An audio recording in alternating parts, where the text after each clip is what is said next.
can, no Exactly. monetary thing you can put as a, hey, okay, here's $1,000 or 10,000 on the No. agony and anguish that you give to people. That's right. And that's it now. They cannot get that time back. So it's all that stress, all that worrying, all that maybe moving from pillar to post when they got evicted. Because I'm sure a lot of people got evicted from their home because they couldn't pay their mortgage or their rent, because they lost their job and they couldn't find another one. And why did they lose their job? Because of him and his greed. And he ran the company into the ground, and then he stole from the pension pot on top of it. So even when people were supposed to be able to say, okay, I'm retiring now, they can't even retire in peace because he's run off with their money. Just, You know what I mean? It's disgusting, people. I'm sorry. Please tell me what you think. You know, I have been having my say on social media this week at Ask Avani Show. Let me know, because people have already been telling me what they think about him. But that's something else. I have to come back to this because you know what I'm like. And okay, I'm just gonna do it. I've gone to the big guns, K-Rose. I've done it. Okay, here we go. This is link 12.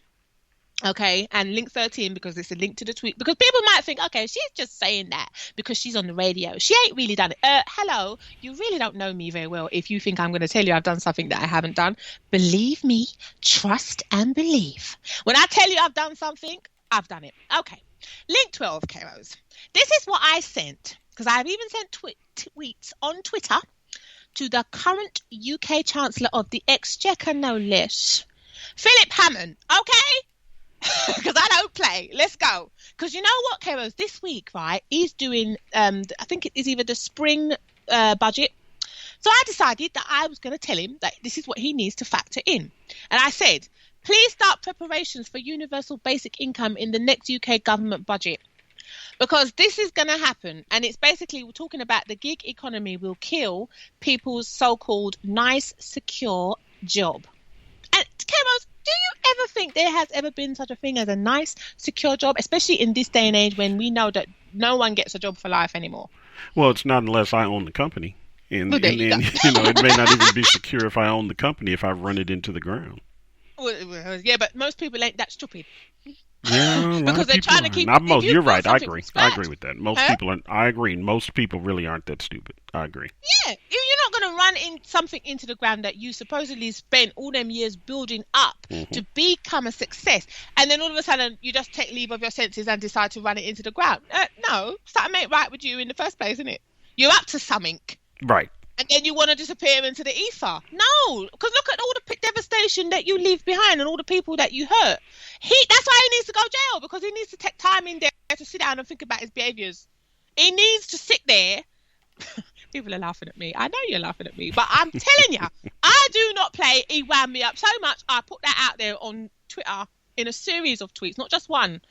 Because I was so annoyed. I was like, this geezer is just, he's having a laugh. And I'm sorry, right? The UK government, they need to start factoring in universal basic income. I'm going to say again, going forward for the whole of the UK, because it's becoming more frequently reported, as I just mentioned earlier on the news, that people are getting into, deeper into poverty, and we're struggling to survive. So sorry, bailiff man, whatever.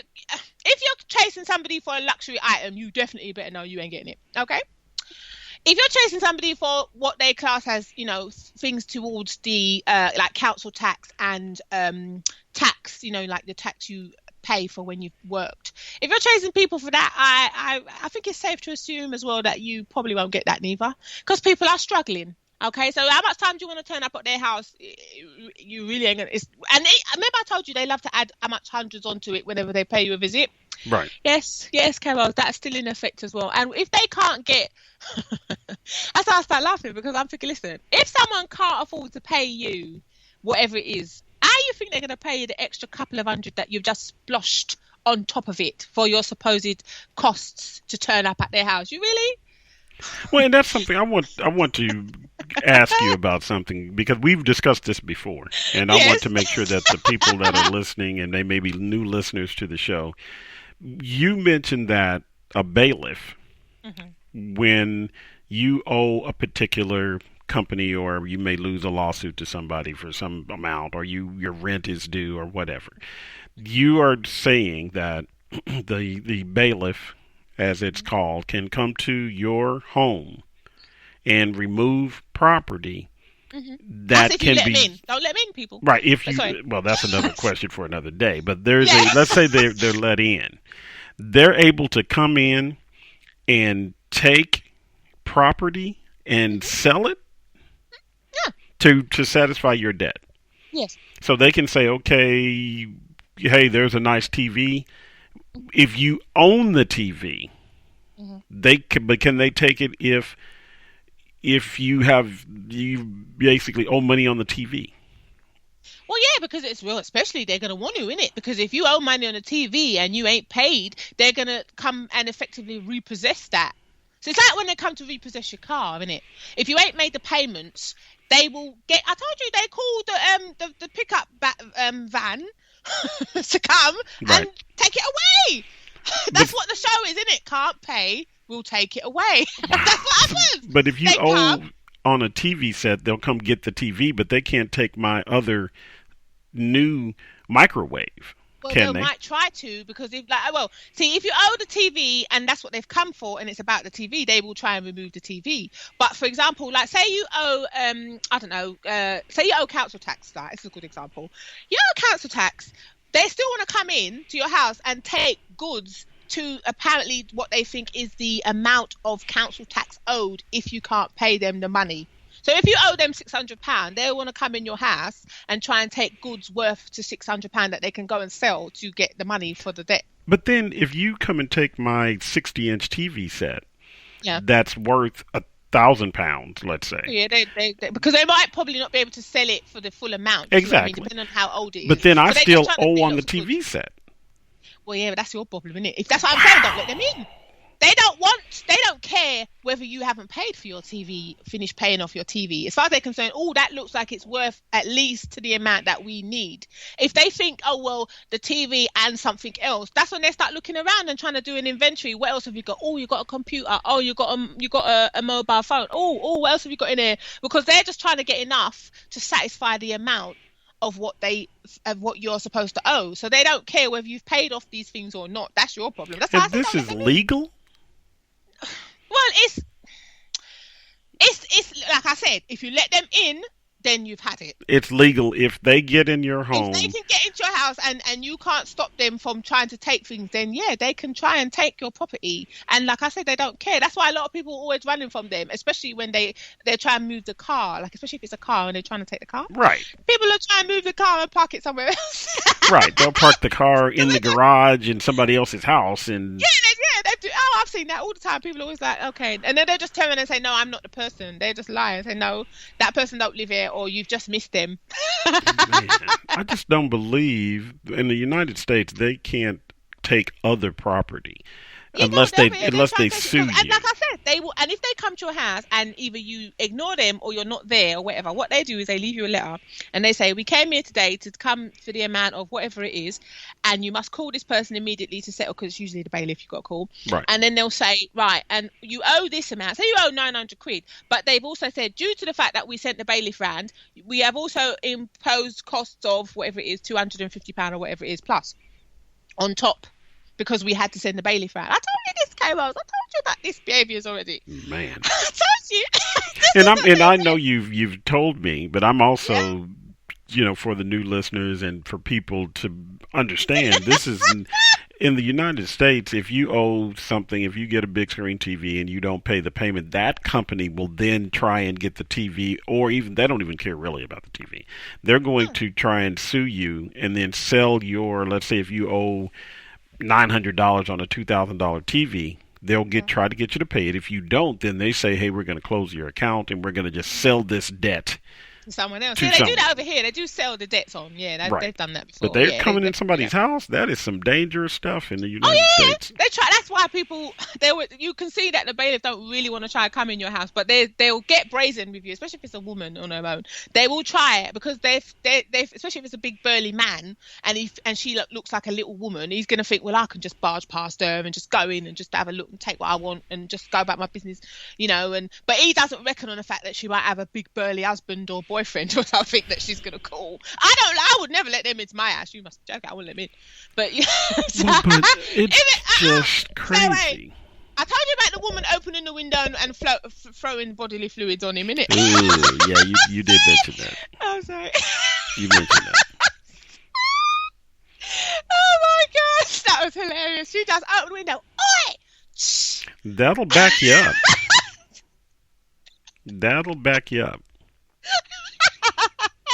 And he's lucky that he's young and he could just dodge it, because that would have went all over him.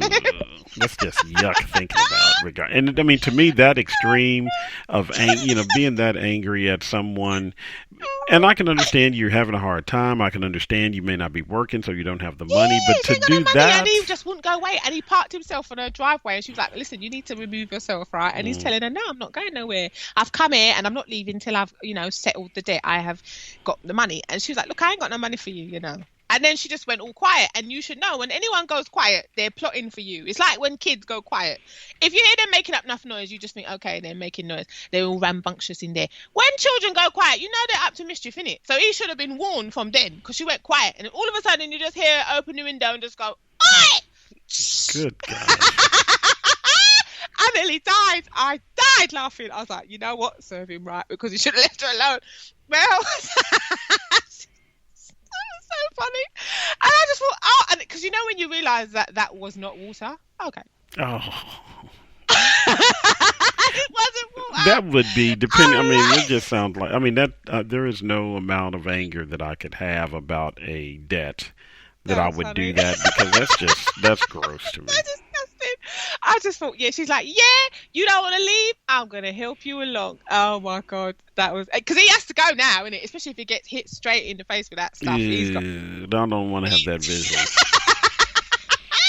He's got to go. He can't stick around for that, because I'm sorry. But I just have to stress it, because I'm like, okay, I think that not just people in general, obviously those who are going through it, but the government are really, especially over here in the UK, I have to get back to that, because you'll have me on something else, Cameron.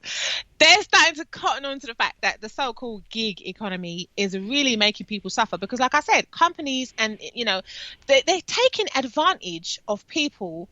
And okay, you've heard of 0 hours contracts, haven't you?